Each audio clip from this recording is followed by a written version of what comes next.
Have you ever wondered why some people seem to effortlessly influence others, while some struggle to have their voice heard? Welcome to a journey into the hidden world of emotional control in social hierarchies. In this video, we'll uncover the subtle ways emotions shape power, influence relationships, and affect every social interaction around you. If you've ever caught yourself or someone else in this dynamic, this video is a must-watch. Make sure to subscribe to this channel and hit the bell icon so you never miss a daily lesson in psychology, social dynamics, and mastering the art of emotional awareness. At the heart of emotional control within social hierarchies is a hidden wound.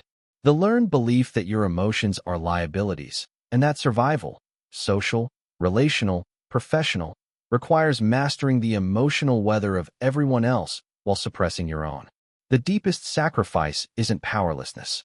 It's authenticity traded for approval, connection traded for control, presence traded for prediction. This angle, the quiet grief of becoming emotionally strategic instead of emotionally real, will act as the emotional spine of everything that follows. Part 1. High-impact hook and core paradox. You learned it early, not as a rule written down, but as a feeling in your body. The room would change, a tone would sharpen, a silence would stretch too long, and something in you would tighten. You learn to read faces the way sailors read storms. You learn when to speak, when to soften, when to disappear. And maybe no one ever told you explicitly that your emotions were dangerous. But somehow you knew. You knew that feeling too much made you a problem, that reacting honestly made you vulnerable, that safety lived not in expression, but in control. So you adapted. You became calm when others were volatile, strategic when others were emotional, composed when others were chaotic. And it worked. It earned you approval. It earned you status. It earned you survival inside invisible hierarchies, families, classrooms, workplaces, friendships. But here is the paradox no one warned you about. The emotional control that once protected you is now the thing quietly cutting you off from yourself. Because control is not the same as peace, and regulation is not the same as repression. You don't feel free. You feel managed from the inside. You don't feel powerful. You feel alert, on guard, watching. This is the dark rule of emotional control in social hierarchies. The higher your need for belonging, the more you're tempted to abandon your inner truth, to maintain your external position. And over time, you stop asking, "What do I feel?" You start asking, "What is allowed?" Part 2, Definition and Psychological Authority, 3 to 4 minutes. To understand this pattern, we have to name it without moralizing it. This is not manipulation. This is adaptation. Psychologically, emotional control in hierarchies often emerges from early relational asymmetry, environments where power, approval, or safety was unpredictable. Let's ground this in 3 key frameworks. 1. Hypervigilance. Hypervigilance is not anxiety. It's a survival upgrade. Your nervous system learned that emotional missteps had consequences. So it stayed alert, scanning tone, scanning posture, scanning energy. This reshapes the amygdala and stress response system. You're not overthinking. Your body is rehearsing safety. But hypervigilance comes with a cost. You become better at reading others than feeling yourself. 2. Parentification. Many emotionally controlled individuals were emotionally parentified. You learned to regulate adults before you were taught to regulate yourself. You became the calm one, the mediator, the emotionally responsible one. So your worth became conditional.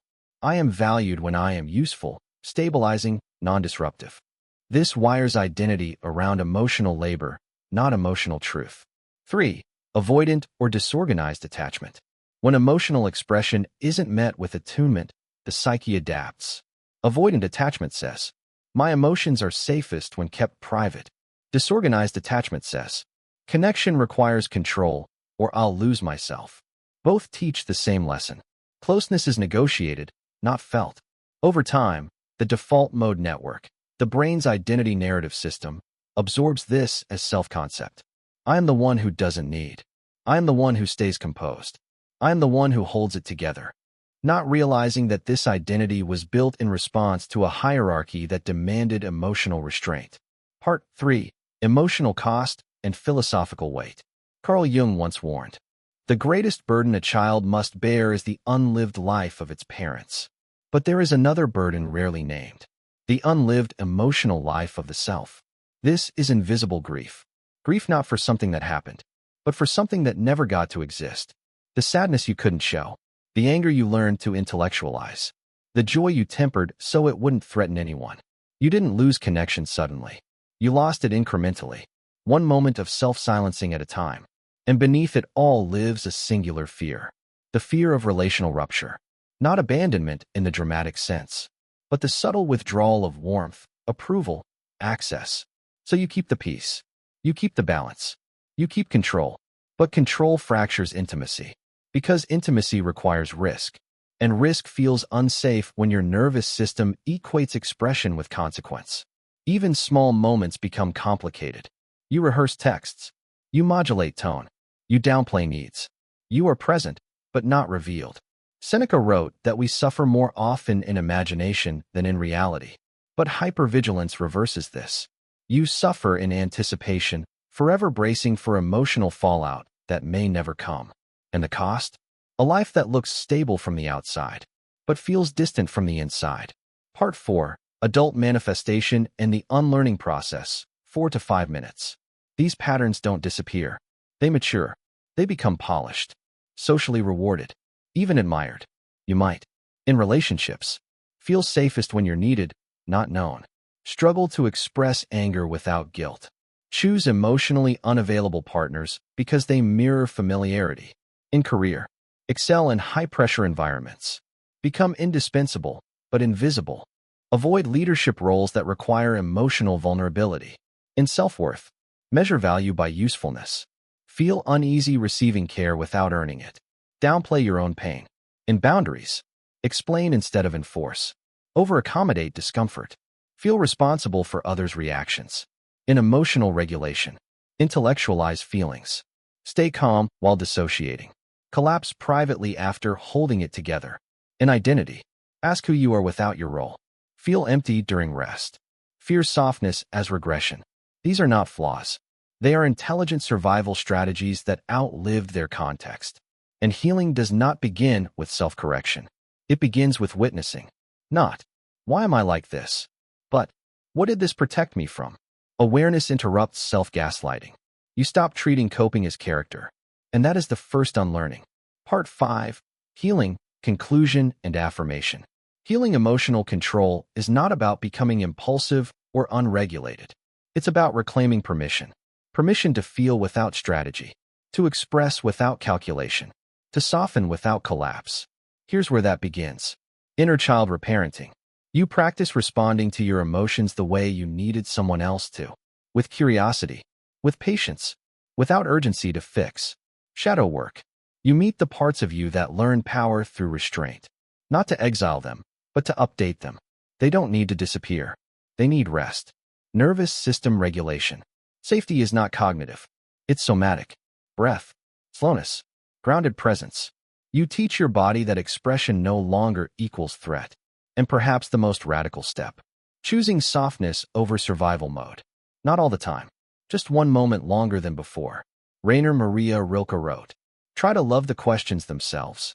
You will gradually, without noticing it, live along some distant day into the answer. You are not broken. You are adapted. An adaptation can evolve. The goal is not to be fixed. The goal is to become whole.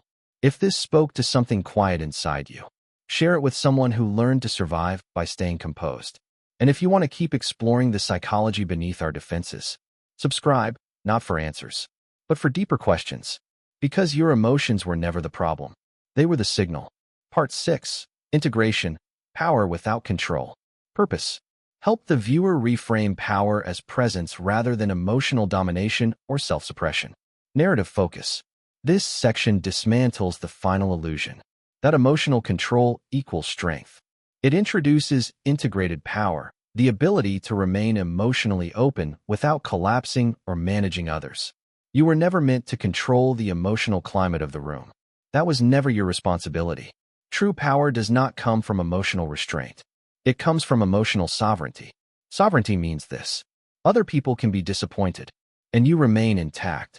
They can misunderstand you, and you don't rush to explain yourself into safety. They can feel discomfort, and you don't absorb it as guilt. This is the moment where the nervous system learns something radical. Connection does not require self-erasure. You begin to notice the shift. You pause before responding. You allow silence to exist. You stop preemptively fixing emotions that were never yours to manage. This is not indifference. It's differentiation. Psychologically, this is the transition from hypervigilant attunement to secure self-referencing. You stop asking, how do I keep this stable? And start asking, am I being honest with myself right now? That's not control. That's power without violence. Part 7. Embodiment and quiet identity shift. Purpose. Leave the viewer with a felt identity shift, not a motivational high. This is where the lesson becomes who they are becoming. There will be moments when the old instinct returns. When saying no feels dangerous. When honesty tightens your chest. When softness feels like exposure. That doesn't mean you're failing. It means your nervous system remembers a world that no longer exists. And now, you respond differently. Not louder, not colder, not harder, but truer.